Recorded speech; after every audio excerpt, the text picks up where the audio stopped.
Good morning, North Beach kids. Teacher Tony here with another rendition of legends, folklore, myths, and campfire stories. Hey, I hope you guys been enjoying our our our stories here because we've been having a lot of fun telling them. So let's see. We've talked about the legend of Bigfoot, the Loch Ness monster up in Scotland. We've talked about fairies. Teacher Tony tried to catch a leprechaun. Teacher JV shared a really cool campfire story about the bear and the chipmunk. And it's just been a lot of fun, you guys.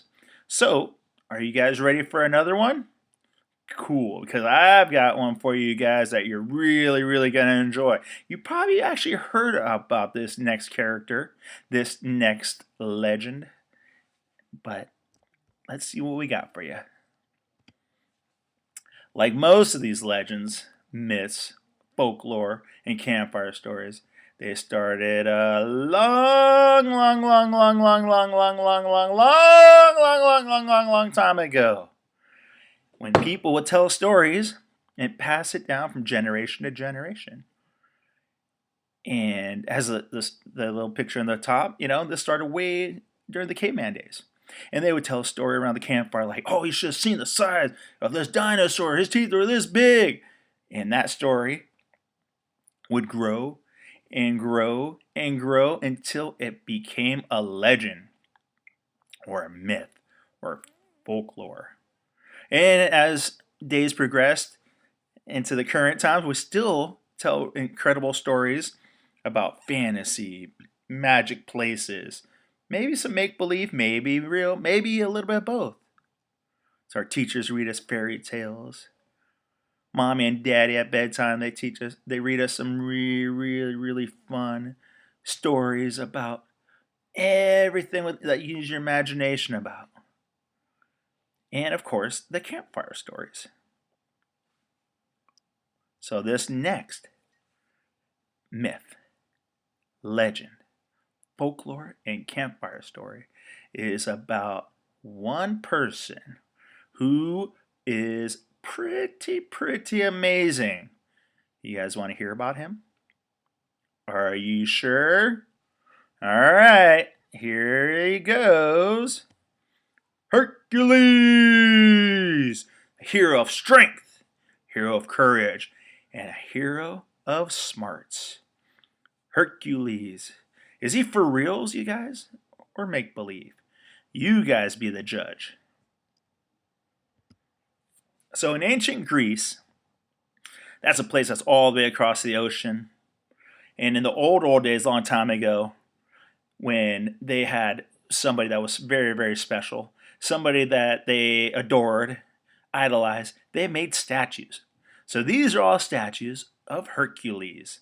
Now, back in the old days, they didn't have internet or even TV or even newspapers.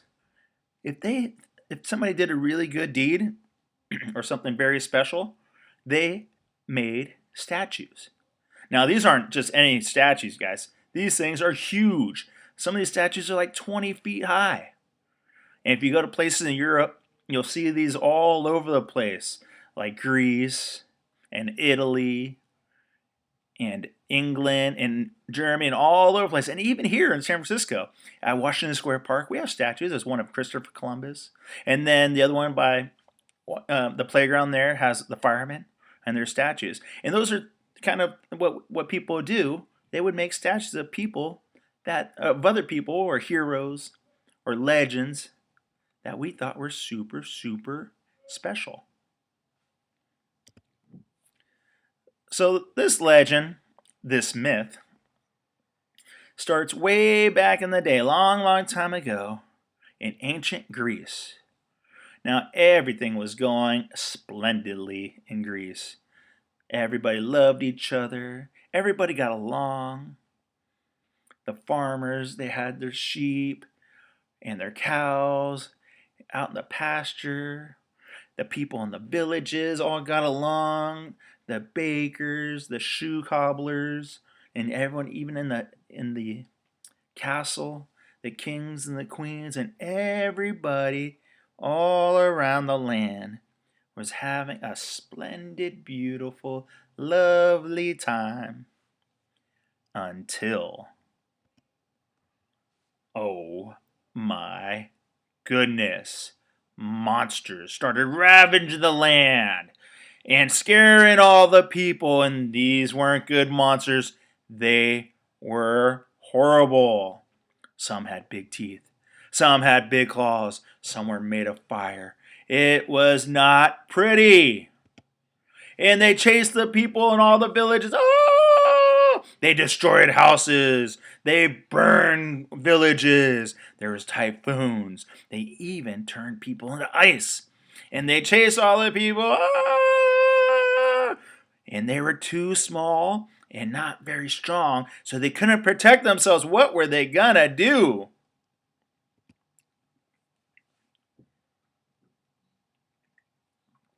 In ancient Greece, there's a mountain. And it's not just some ordinary mountain. It is the biggest mountain in Greece, and it's called Mount Olympus. Now, mythology says that Mount Olympus, and on top of Mount Olympus, is where the Greek gods live. Yeah, mythology is a really cool way of telling stories about things that were maybe for real, maybe not for real, a little bit make believe, not so make believe. But on top of Mount Olympus lived the gods.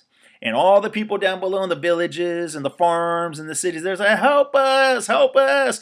These monsters are chasing us and they're burning our crops and our villages and we need help. Help us. We are too weak and you guys are strong. Now, up on top of Mount Olympus, there were 12 major gods. There's a whole bunch of them, and we'll get into those later. But for Greek mythology and Roman mythology, there were these gods up there, and they were in charge of everything on Earth. Like Teacher China talked to you guys about Poseidon. He was in charge of the ocean, and then Apollo. He was in charge of the sun. But anyways, see the big dude up on top? That guy. Yeah, his name's Zeus. Now he was in charge of all the gods. He was kind of like the king of the gods. And that's his wife, Hera. And there's a bunch of other gods, and we'll talk about them later. Poseidon, Demeter, Athena, Apollo, Artemis, Ares, Hephaestus, Aphrodite, and Hermes. Those are 12 major ones, but there's a whole bunch more. And they all have pretty cool stories, and they still tell stories about these guys today. And we'll get into that later, but these are the 12 major gods of Greek mythology. So Zeus, the king of the gods up top, he heard all those people down below saying, help us, help us, help us. But the thing about gods, they don't like to get involved with everyday life down in the human world. But Zeus had an idea. And he had a son. And his son's name was Hercules. Now, being a god, or part god like Hercules was, you have special talents, special traits, things that normal people can't do.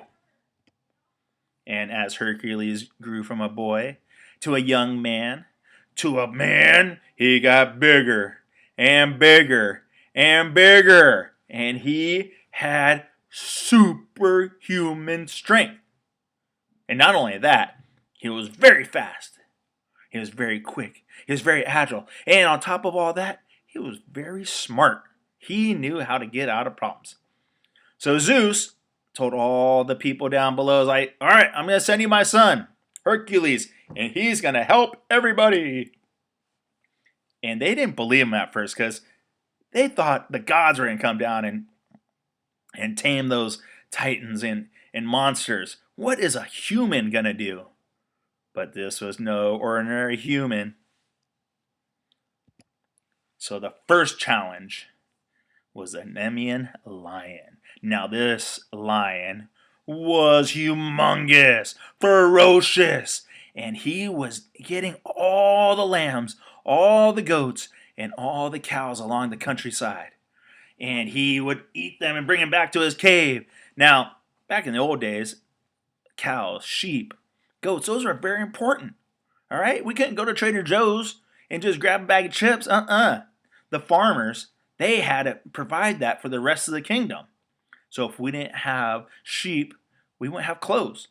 And if we didn't have goat, we wouldn't have cheese. No queso. And if we didn't have cows, oh my goodness, no hamburgers, no milk, no ice cream. So Zeus sent Hercules, and he fought with that lion, and he fought and fought and fought, and he lost his sword, and he kept fighting and kept fighting, and he was fighting him hand to hand. That means no weapons. And this lion was so strong, but luckily Hercules was stronger. And he beat that lion with his bare hands, and he said, "You go back to your cave and don't bother people anymore, and leave their cows, their goats, and their sheep alone." Hooray, Hercules! But that was just one of his many tests. Because as soon as he had defeated that lion and sent that lion to his cave, then came the Hydra. And the people near Lerna Lake, they said, "Hercules, please come help us. The Hydra won't let us go fishing and keeps knocking over the fisherman's boat, and he's so scary and dangerous, and oh, help us." Now, the Hydra is a gigantic 3-headed snake. 3 heads, you guys. Now, you're saying, "Teacher Tony, we might just be 3, 4, and 5 years old, but we count a lot more than 3 heads." And you are right. Now, the Hydra wasn't just some ordinary snake. He was magical. And if you cut off one of the snake's heads, 2 more would grow. So that's just what Hercules did. He started fighting those snakes, and he cut off a head. And it went from 3 heads to 5. And he cut off another head and went to 7, went to 8, and now he's fighting a snake with like 20 heads. Now remember I said Hercules not only being strong, not only being fast, he was very, very smart. So he went over and he got the biggest log he can see, and he used it as a club. And instead of cutting off those heads that kept multiplying, he decided, "I am going to hit him." And he started bopping them in the head. And they were not used to that. They were really, really confused and really hurt, because getting bopped with a big old club does not feel good. So Hercules said, "You guys go back in that lake, and you leave those fishermen alone." And everybody near Lerna Lake was so happy. Yay, Hercules! But you think his trials were over? Then came Cerberus, a 3-headed dog. Now, Cerberus, he terrorized the towns. He terrorized the villages. He terrorized the countryside. And he kept a lot of people in jail, in the dungeon. And he guarded that door, and no one can get out. "Oh no, Zeus, help us, help us." And so he sent Hercules. And you know what Hercules did? He came, and he was so strong that he fought, and they fought, and they fought for 4 full days.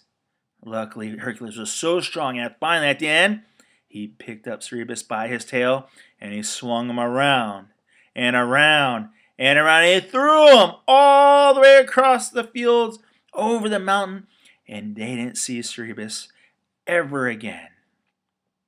And so the townspeople, they made big statues to commemorate how brave Hercules was. So now it's time for Hercules to party, right? And take in all the accolades that all the people around the kingdoms were giving him? No way, because his trials just began. Next were the Titans. Now, the Titans were 5 ginormous monsters, and they wreaked havoc upon the land. The top left was Stratos. And he can make a whirlwind, hurricane, tornado, and would go throughout the countryside, tearing up barns, tearing up farms, tearing up whole villages. And then there was Hydros, or Lurker, and he would go across the countryside and freeze everything. Freeze cows, freeze horses, freeze farmers. And it was not a pretty sight. Then, on the bottom left, was Pyros, Lord of the Flame. And you can guess what he would do. He wreaked so much havoc that entire villages and castles were aflame. And all the people ran, help us, Hercules. And don't even get me started on the dude with one eye, Cyclops. Ho ho! He was a giant and he was angry. Not very cool. And last but not least, the two-headed rock monster, Lithos.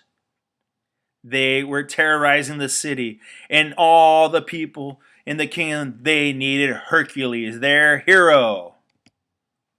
And guess what? He beat them. He beat every single one of them and banished them from the land. And now Hercules was the hero. Yay, Hercules! And from that day on, Hercules became a legend of mythology. And his stories and his tales and his pursuits of greatness and deeds of daring were passed down from generation to generation, and they still exist today. All over the world, you'll see statues of Hercules, the hero. I hope you enjoyed that rendition of legends, folklore, myths, and campfire stories, because I enjoyed telling you about it. Now, you might have seen the movie Hercules on Disney, and pretty cool. He fought some pretty menacing enemies there, but he is a hero. He saved all those people, and that's how legends, folklore, myths, and campfire stories begin, with a story, and then they get told and told, passed down from generation to generation until they become myths, legends, folklores, and campfire stories. Until next time, North Beach kids, see you next time.